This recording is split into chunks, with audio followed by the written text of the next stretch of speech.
everybody, and good morning. Welcome to another video on Buckman's Model Mania.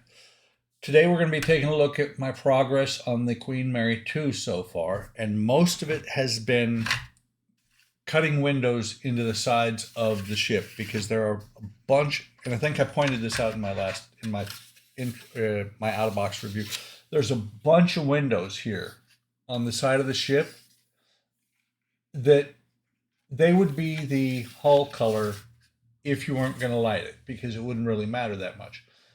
Since I'm going to light the ship, I'm cutting them open, and this side of the hull has very little done to it so far. None of these windows have been done yet.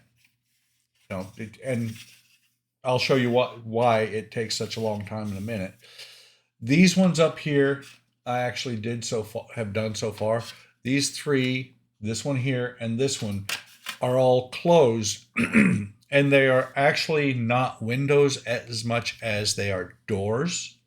They open these doors up when they are docking, because down here, these details underneath here, that is where the ropes it looks like ropes in the videos I've watched, could be cables, but that is where they go out to be attached to the bollards on the pier to pull the ship into place. What I have done so far, other than cutting out windows, is steps, and bear with me for a second while I figure out which ways these open. Actually, it's the other way. Steps 5 and 6 had the bow thrusters, and they're supposed to move. This one might not. I haven't tried to move them in a few days. This one in the front does. These other two I'll have to break free. If they don't break free, then I will end up breaking them and just glue them shut. And inside here, between the two halves of the hull, is where the propellers or the propeller piece will go. These will get painted. The tunnels for the bow thrusters will get painted the hull color. That one went now. Maybe. There we go. I mean, not a big deal detail-wise. Won't see much in here because I'm going to light block this area so that it's not, bright or lit up when when this is open. I will probably leave both sides open just because, but as she would be crossing the Atlantic or wherever, if she's at speed, they would be closed like this. So I'm going to set this one aside, and I'll show you what the other one looks like and explain why it takes so long to do these windows. So this is the one that I've drilled the windows on. And again, bow thrusters are here. These 5 windows that I pointed out on the other side are open. And then, let me see, I have to look. So everything from here down, I cut open. And the round portholes, easy. Just drill. I've got a mini Dremel, battery powered. It is very low speed. It doesn't melt the plastic like a lot of them will. If you get at speed, it'll melt. You can melt the plastic really easy. So portholes were easy. And then these smaller ones up here, those took some effort because they barely fit my file into it. I would drill, and see, I almost couldn't get it back out.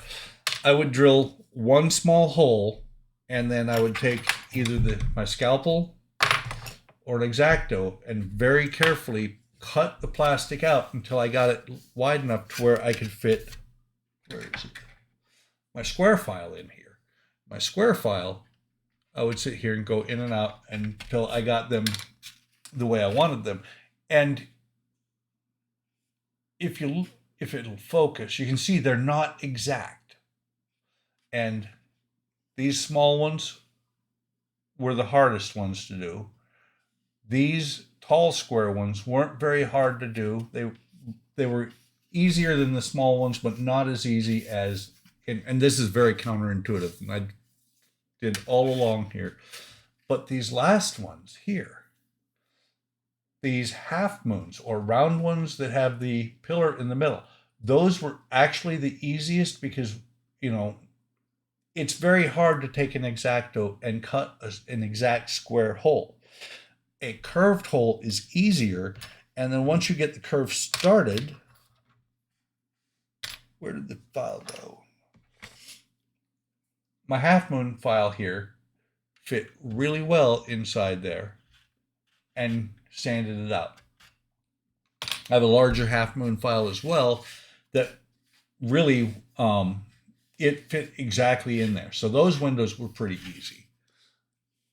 These windows back here, again, these are doors that are used only at port.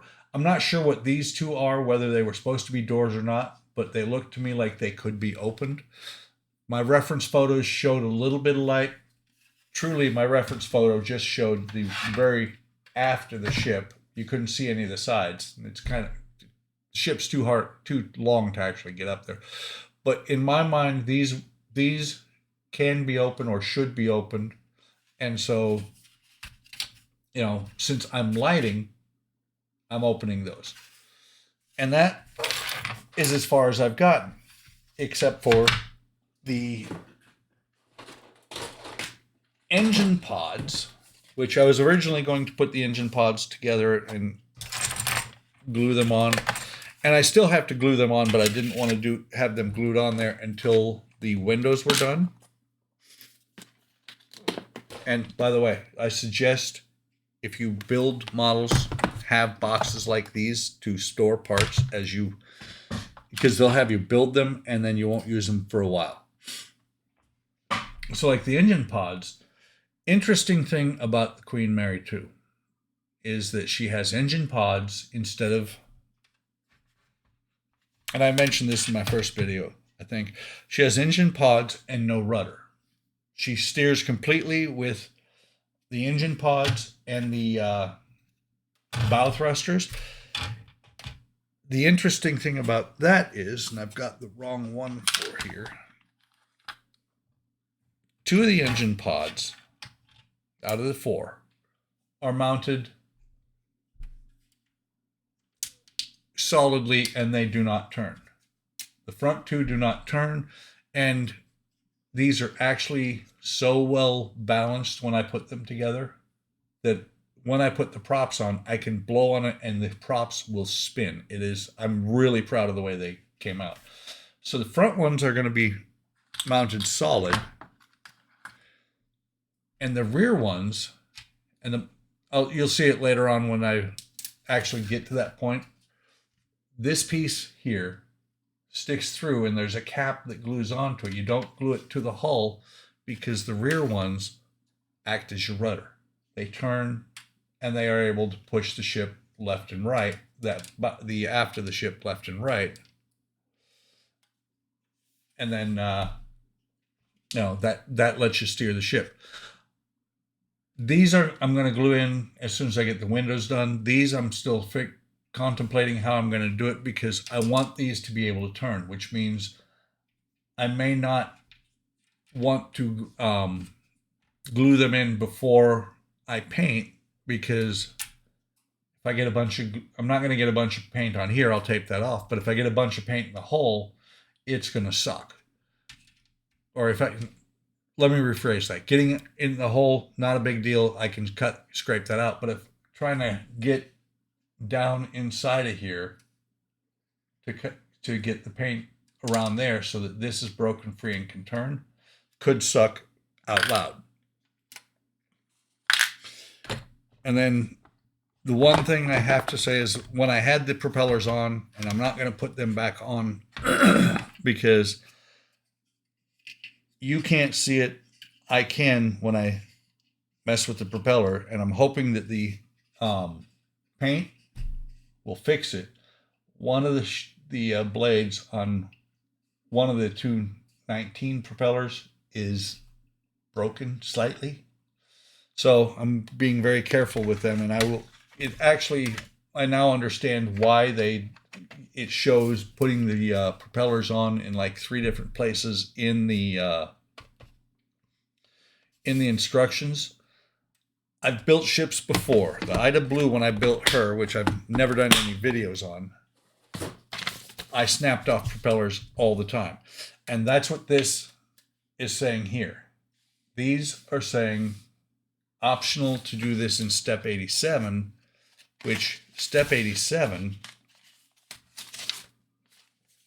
all you're doing in step 87 is doing the rudders, or I mean the propellers, so that you don't break them off during the build. Long ways to go.